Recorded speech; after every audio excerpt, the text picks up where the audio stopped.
How's it going, everybody? Jay Sanin here, bringing you another exciting edition of the GBI show. That's right, it's Gridiron Betting Insights here from ATS. We are doing the show live on this Thanksgiving morning. Happy Thanksgiving to those who are celebrating as such. We have a very exciting show for you here today. We're going to talk about week 12 of the NFL schedule from a betting perspective, get you all the information you need before the games start here on Thanksgiving Day to get your wagers in. Got the information you need for the Sunday slate as well. We are stuffing your ears with everything you need to know about betting week 12 of the NFL. A couple of games on the schedule this week that are worse than talking politics with relatives during Thanksgiving dinner. We'll get to those. We'll get to the good games as well on the schedule here on the GBI show. Of course, the show not possible without the fine folks at Caesars Sportsbook. Check out Caesars Sportsbook.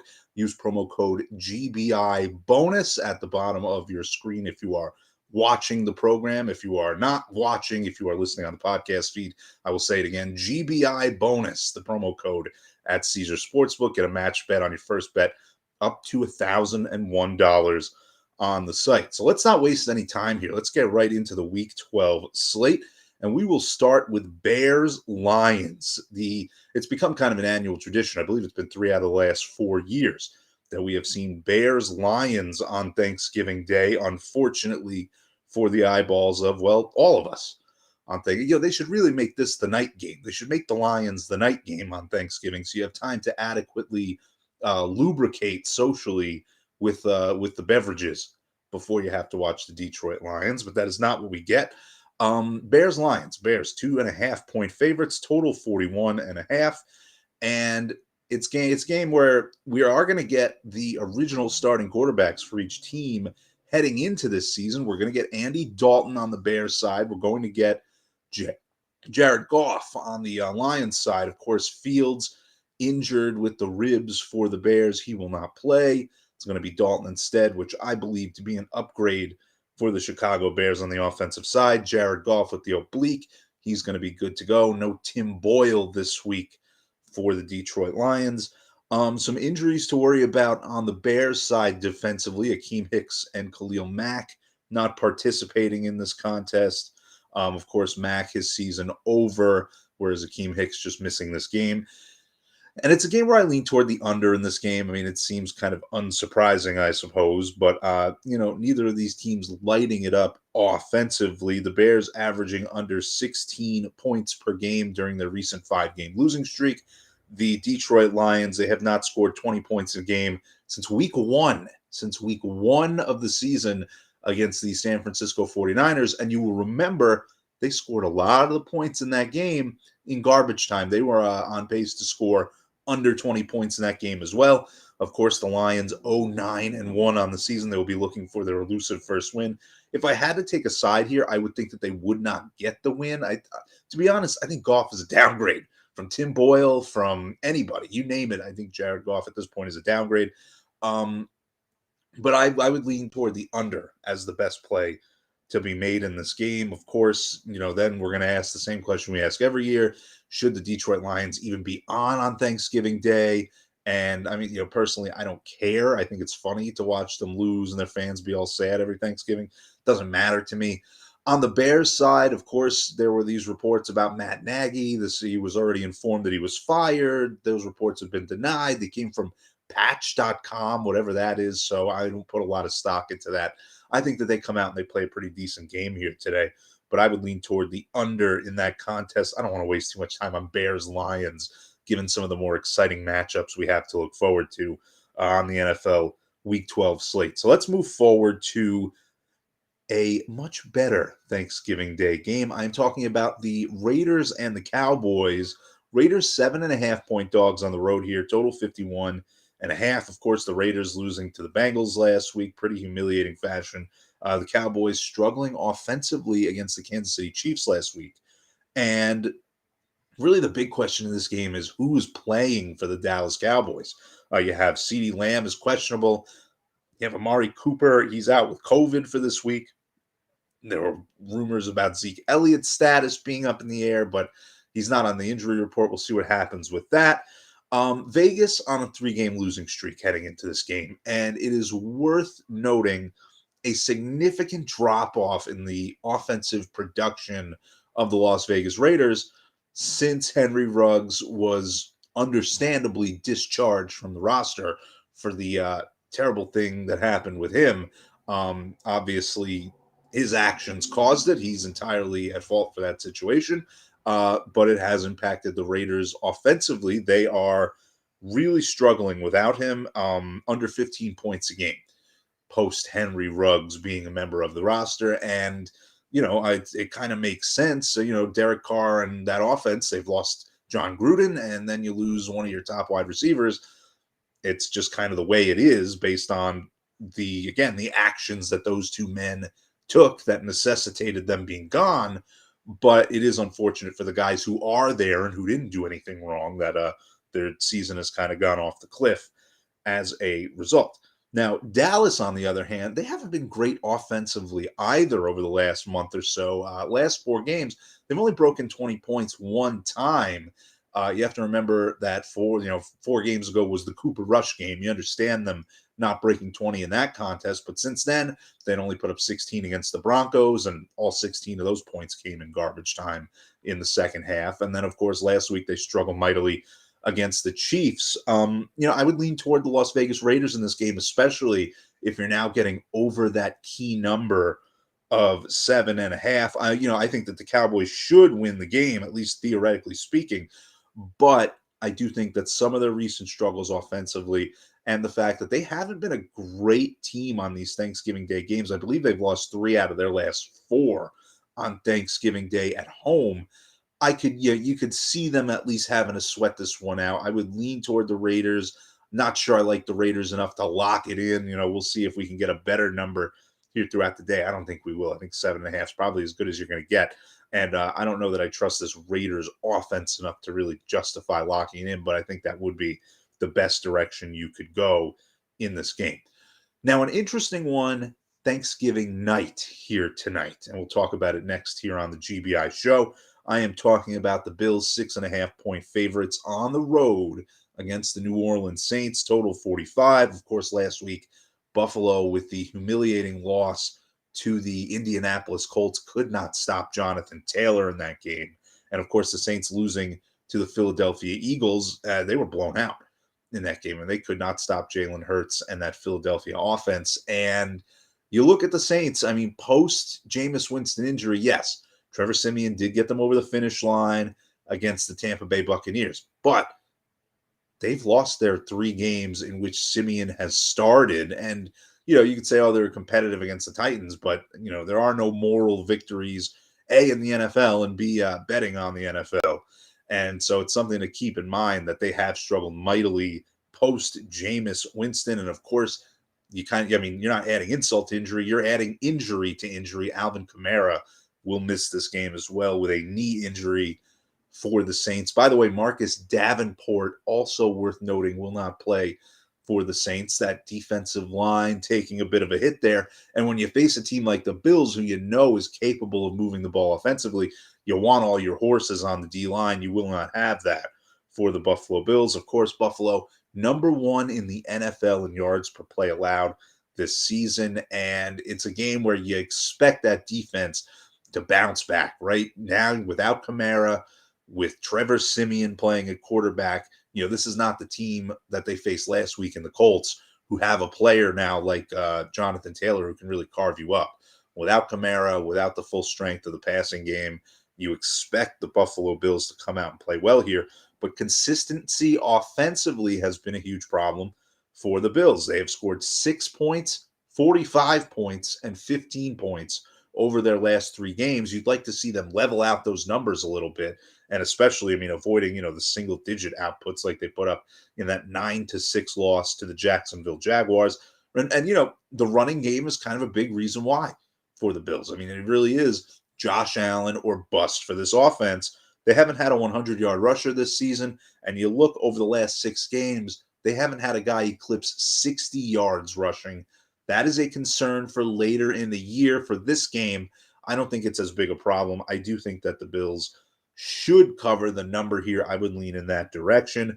However, scared off this game, possible look ahead spot for the Buffalo Bills as they take on the Patriots next week at home, Monday Night Football.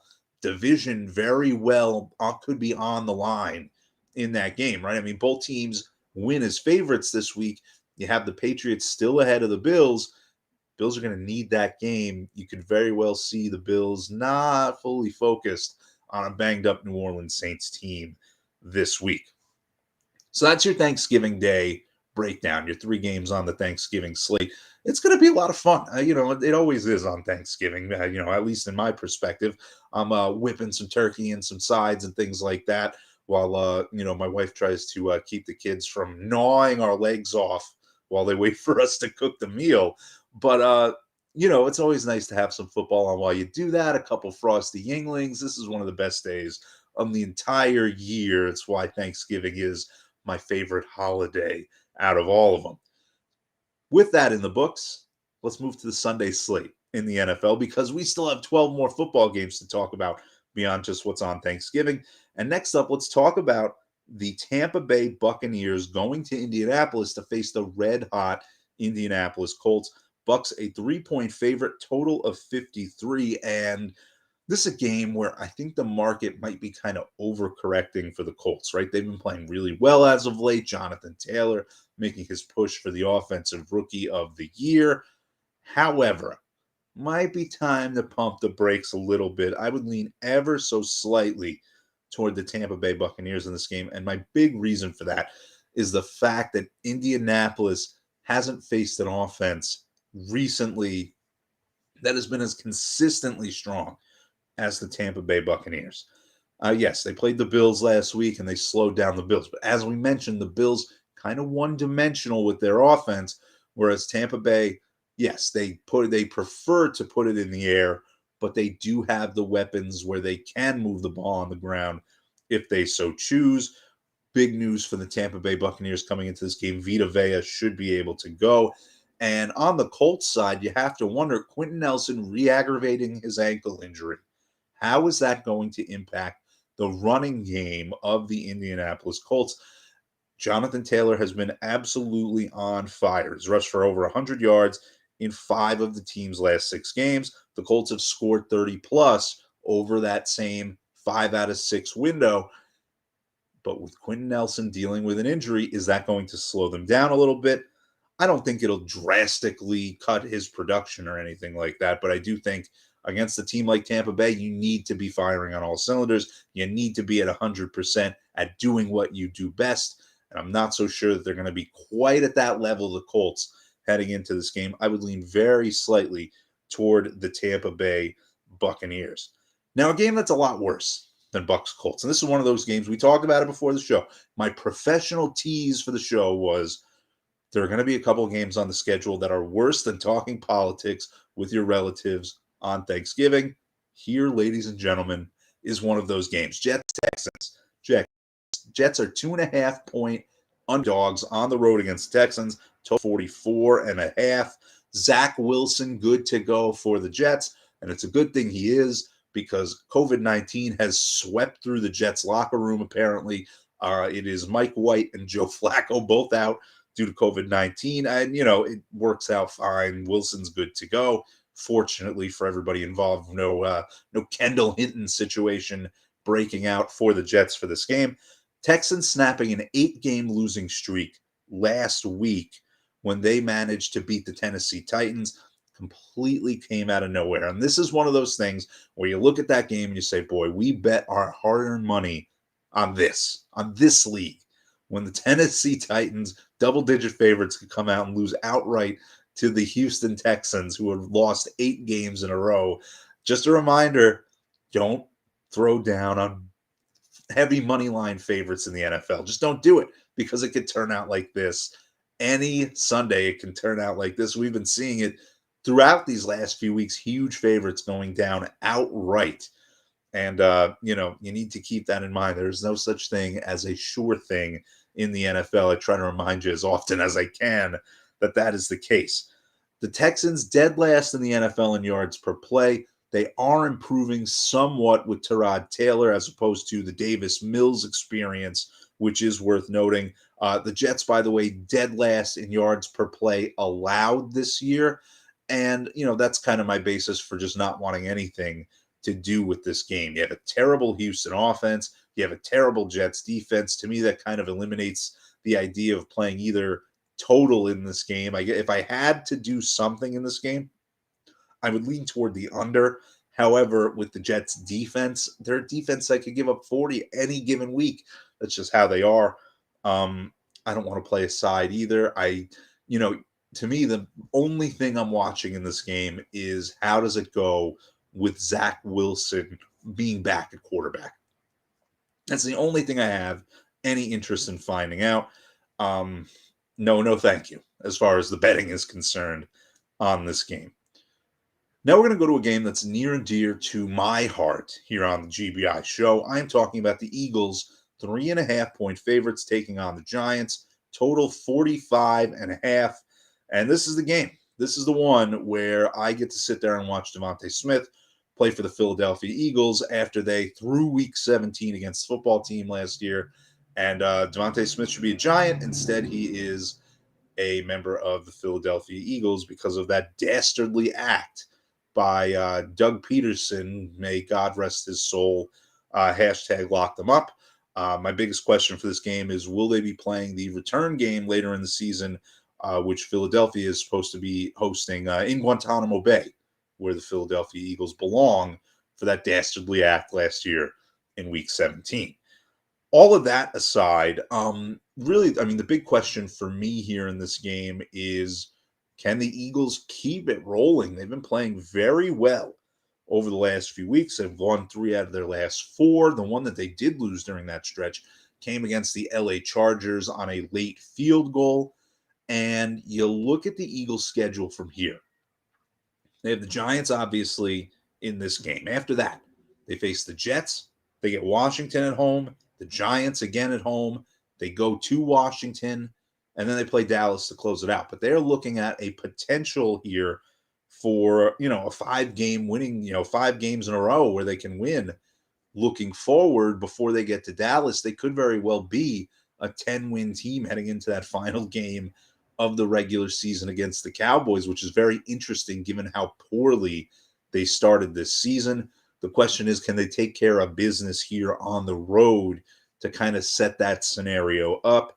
And, I would have to say that I would think they would get it done. I would lean toward them against the number as well. The Giants still all kinds of banged up with their skill position guys. You got Saquon Barkley, you got Kadarius Toney, Sterling Shepard, John Ross, all questionable for the New York Giants heading into this game.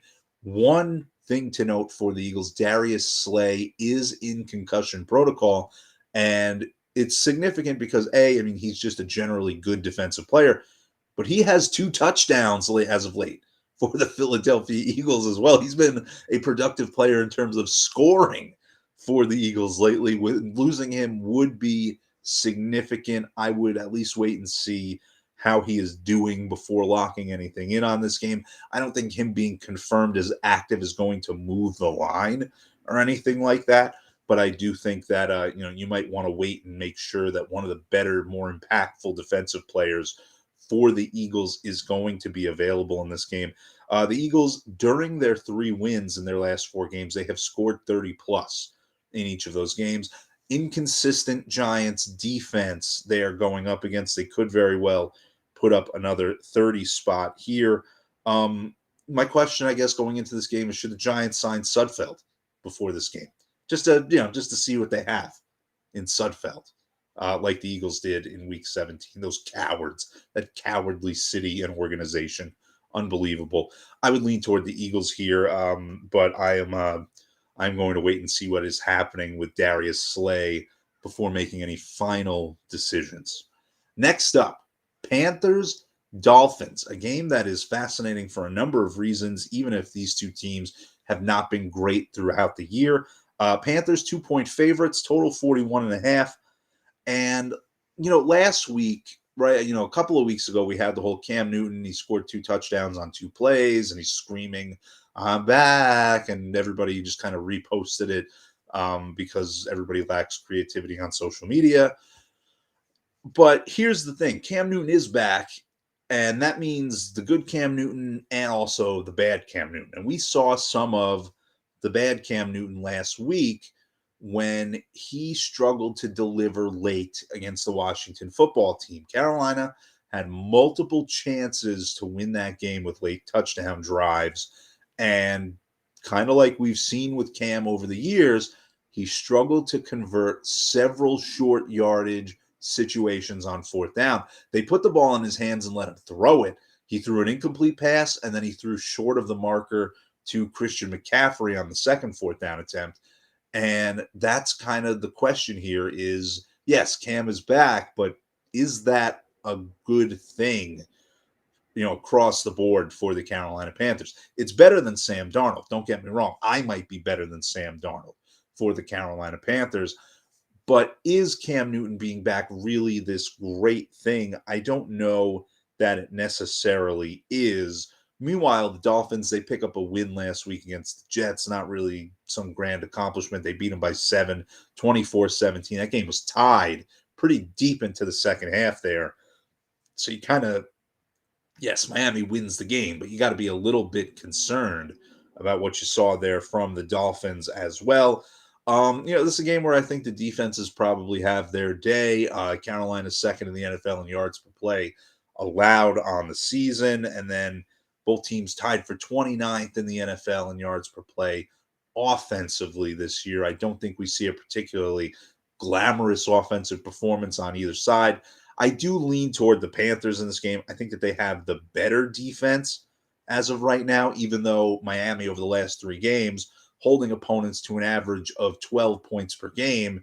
You have to contextualize that a little bit. And remember, 2 of those games came against the Houston Texans and the New York Jets. And the third one was a Thursday night home game against a Baltimore team that has just kind of been disheveled offensively over the last few weeks. I think that Carolina, I think they squeak it out in the end. Do I like it enough to bet it? Not personally. I think that both of these teams, they have good pieces, right? I mean, there's a lot of promise here. I like Tua more than I think a lot of people do for Miami, but they're missing a couple of key wide receivers in Parker and Fuller. And then Cam, I can't fully put my faith in him as a quarterback. I would personally rather see MVPJ, PJ Walker, the former Houston Roughnecks great out of the XFL. I would much rather see him at quarterback because at least you'd be seeing what you have in a young guy as opposed to somebody like Cam who is going to be able to run the ball effectively. He will show you flashes in the passing game, but it's not nearly as consistent as you'd like. Now, before we get to halftime, we're going to cover one more game here on the GBI show, and that is going to be Texans Patriots. Total 44. The Patriots up to a 7-point favorite in this game, and that is very interesting to me because it opened around 5.5 to start out the week. And if you're an avid reader of ATS.io, which if you're not, that is a you problem, by the way, which you should address. But we had given that out at 5.5. We thought the Patriots would cover as a 5.5-point favorite. It is now up to 7 here later in the week. And, it's a situation where Derrick Henry being out definitely negatively impacts the Tennessee Titans offensively. But you'll look at the way the Patriots have played over these last few weeks. They pitched a shutout last week on Thursday Night Football against the Atlanta Falcons. They've given up 13 points combined over their last 3 games. They have been incredible on the defensive side of the ball, which of course makes the offense look better by default. And, Mac Jones is playing just fine, right? He's not great. He's not terrible. He is just fine, which is all that they need him to be at this point in time. That's a fact. That is all they need from Mac Jones right now is to just be that game manager, and he's doing it, right? High completion percentage, not turning the ball over a ton anymore. He is simply moving things along on schedule and not ruining the game for the Patriots. And to his credit, that's all they need from him, and that is good enough right now. Now, what I think the key to this game is the fact that the running game is so severely impacted without Derrick Henry for the Titans, and you can't afford to have that against the Bill Belichick coach team, right? You look, and first of all, you look at the injury report for the Titans, it could get worse from an injury perspective at running back.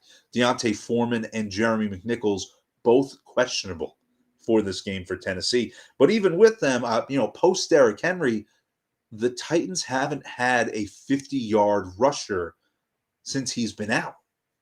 And what's that mean? That means that the Patriots can key in on stopping Ryan Tannehill, keying in on A.J. Brown, not allowing the Titans to do not just what they do best without Derrick Henry, but really the only thing they can do offensively without Derrick Henry, which is throwing the ball, putting it in the air. I think that's going to be a real problem for the Tennessee Titans here. And then, the Patriots, they're kind of making their claim to being the best team in the in the AFC as of late as well. They've reeled off some very impressive wins here. The rest of the AFC kind of taking a step back, right? We've seen Buffalo struggle over the last few weeks. The Chiefs, yes, they're back in first place in their division, but they've been inconsistent throughout the year. And then everybody's just kind of beating each other up in the AFC North. This could very well be a time where the Patriots could make a run to a first-round bye. As terrible as that sounds to everybody who's not from New England, I would lean toward the Patriots even at 7 in this game. I think they put on another defensive clinic in that contest.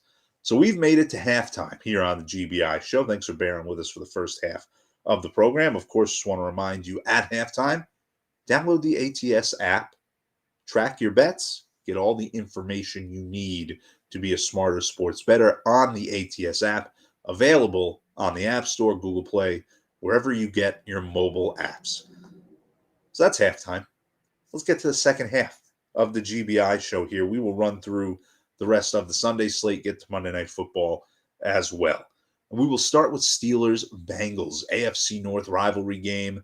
Steelers 5-point underdogs on the road, total 44.5. And last week, the Steelers looked terrible for 3/4 of their game against the Los Angeles Chargers. They turned it all the way around, took a late lead in that game.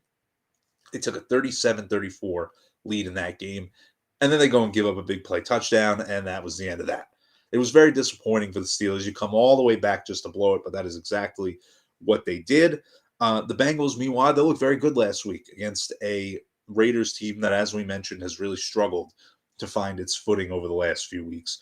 I lean toward the Bengals in this game. I think that they are better on both sides of the ball. You look at their yards per play number so far, offensively, defensively, both better than the Pittsburgh Steelers.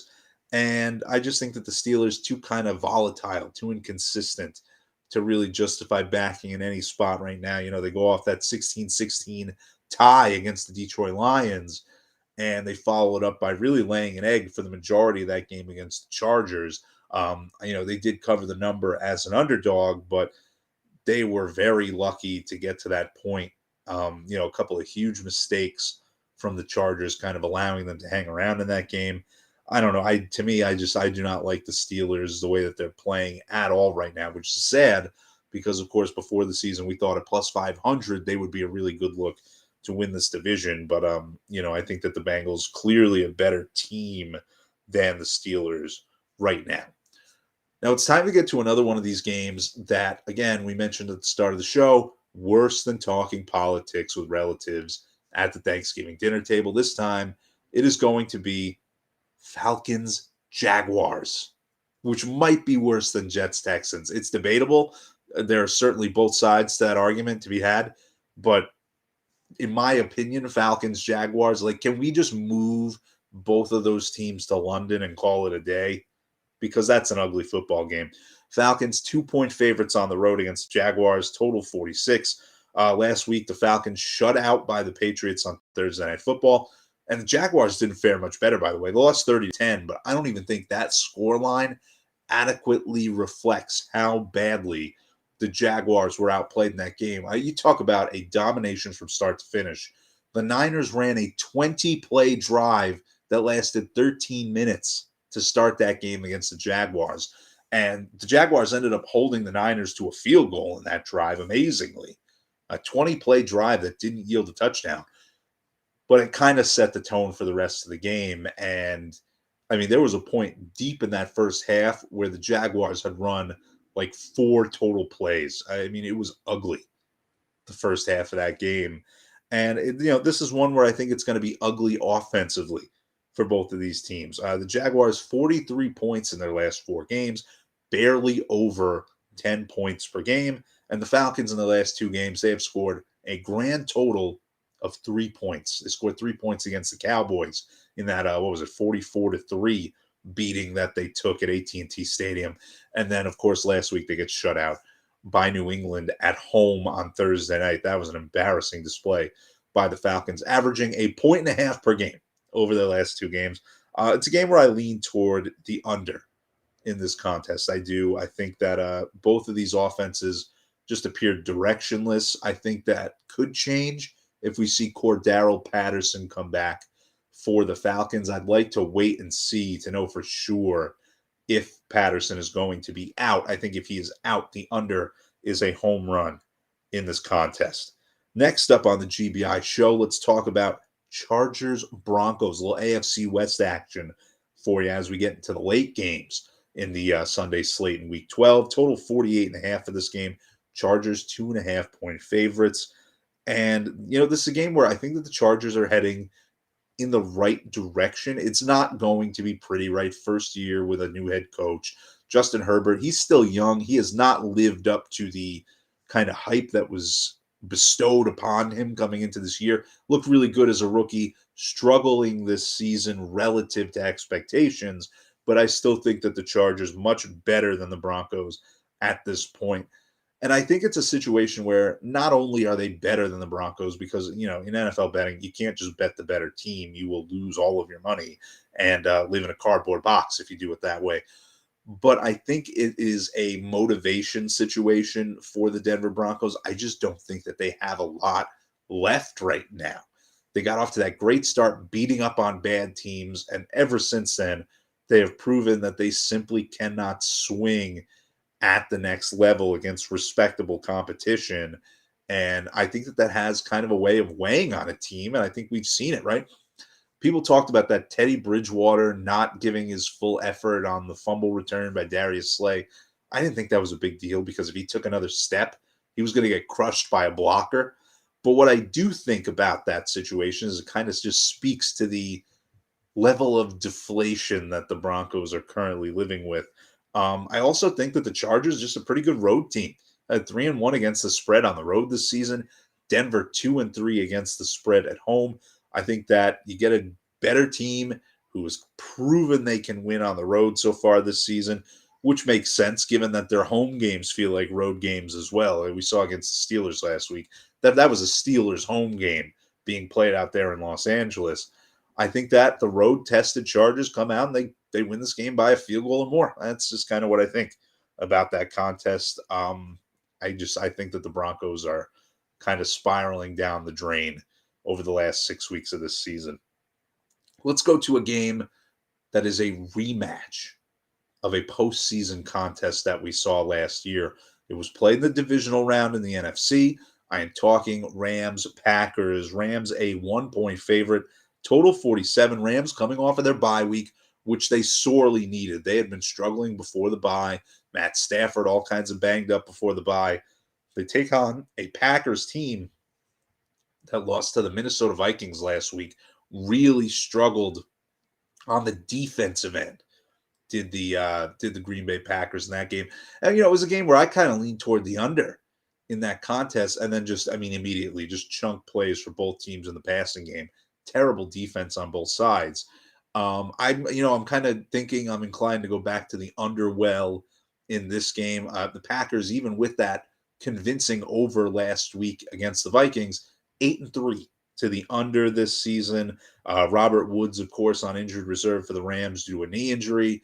The Rams had been struggling offensively regardless before the bye. They had been averaging 13 points per game over their last two games with a banged-up quarterback. And yes, the Packers did play well offensively last week, but in the two games before that, against Kansas City and Seattle, they had scored 15 points per game over those two contests. They had a total of 30 points. So I think that it was a good offensive matchup for them last week. Apparently, they just completely lit up the Vikings, but I don't think we should lose sight of the fact that both of these teams, despite their reputations, have struggled to put points on the board as of late. I'm also wondering, the Rams now, I mean, they seem very well equipped to put pressure on Aaron Rodgers. The question, of course, is can they actually do it? But if they do the way that they're expected to, I think that that does negatively impact the Green Bay passing attack as well. Next up on the GBI show, Vikings Niners. The Vikings 3-point road underdogs, total 49. And the Vikings, they're coming off a big win against the Niners. They've been very competitive against good teams as of late, right? We saw them take the Ravens to overtime not too long ago. But I think that the 49ers are poised to make a run the rest of this season. I've really liked what I've seen from San Francisco. Defensively, they're allowing a half yard per play less than the Vikings, which I think is significant, especially when they're playing at home. But I do think that this is a spot where the Niners at home in an important game, let's face it, they need to have a lot of games here, just given how competitive the NFC West is. I think that they get this one in an important spot. And I think that the Vikings, this is kind of where they prove who they really are, right? They get a big win against the Packers. Everybody starts to get excited about the Minnesota Vikings. But at the end of the day, they're going to show who they really are with Kirk Cousins on the road in this situation. I would lean toward the 49ers in this matchup. Now, let's go to Sunday Night Football here on the GBI show. The Cleveland Browns, 4-point underdogs in Baltimore, taking on the Ravens. Total of 46. Of course, last week, the Browns squeaking by the winless Detroit Lions, beat them by a field goal. And the Ravens squeaked by the Chicago Bears as well, right? But of course, we have to put into context what we saw there. It was Tyler Huntley, quarterback for the Ravens instead of Lamar Jackson, because Lamar Jackson was battling a non-COVID illness as it has been described to us. And it's a spot here where I think that both of these teams, despite being pretty even statistically, I think that as long as Lamar Jackson is healthy and available to play in this game, I think that they're going to get the job done against the Cleveland Browns. My reasoning being, I don't think that Cleveland offensively is good enough to make the Ravens pay for their porous defense. Baltimore's second to last in the NFL in terms of yards per play allowed. They're allowing 6.2 yards per play this season. But the Cleveland Browns, they're very one-dimensional with how their offense functions at its best, right? Baker Mayfield simply can't be trusted for this Cleveland team, whereas the rushing attack is how they really prosper. And I think that is going to be a problem right now for the Cleveland Browns. And listen, this is a game where you're going to have to score points in order to keep up with the Baltimore Ravens, and I don't think that's going to go particularly well. I think that the relationship between Baker Mayfield and the city of Cleveland as a whole is going to take a significant hit in this game. Give me sick Lamar over healthy Baker at this point in time. That is my opinion on that game. I would lean toward the Baltimore Ravens heading into that one. Finally, Monday Night Football, ladies and gentlemen, the final game we will preview here on our Week 12 show. The Seattle Seahawks, 1.5-point underdogs, taking on the Washington Football Team. Total for this game, 47. Of course, last week, the Seahawks losing to Colt McCoy and the Arizona Cardinals, whereas the Washington Football Team, they did manage to survive on the road against the Carolina Panthers. And the running game for Seattle set to take another hit this week, potentially. Rashad Penny is on the injury report as questionable. Of course, they already lost Chris Carson for the season, and that is going to put even more pressure on Russell Wilson. Fortunately for Wilson, he faces a Washington Football Team with Chase Young on IR, Montez Sweat not available. Of course, we've mentioned it time and time again, no more Kerrigan for what feels like the first time in my adult life for that Washington Football Team defense. Wilson's going to have to put it in the air, but this is a team you're going to want to put the ball in the air against. Let's face it, Carolina really should have gotten the win last week against the football team. They had plenty of chances. They just couldn't connect on the passes. I think Russell Wilson will be able to connect on some of those passes that Carolina couldn't. And that is when we are going to see Seattle. I think they win this game outright on the road as a slight underdog. That is just my opinion. So that is your look at week 12 here on the GBI show. Of course, we thank everybody for tuning in. And from the bottom of my heart, seriously, if you've ever watched the show or supported anything it is we're doing in any way, I really couldn't begin to tell you how thankful I am for that. I feel like that's appropriate to share here on this Thanksgiving Day. Of course, if you want written previews of every game on the NFL Week 12 schedule, we've got a bunch up already at ats.io. More will be available as we get closer to the weekend. Of course, we'll be back next week with our Week 13 preview. Until next time, Jay Sanin saying see you later.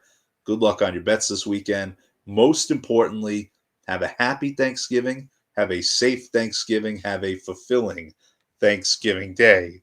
We'll see you next time.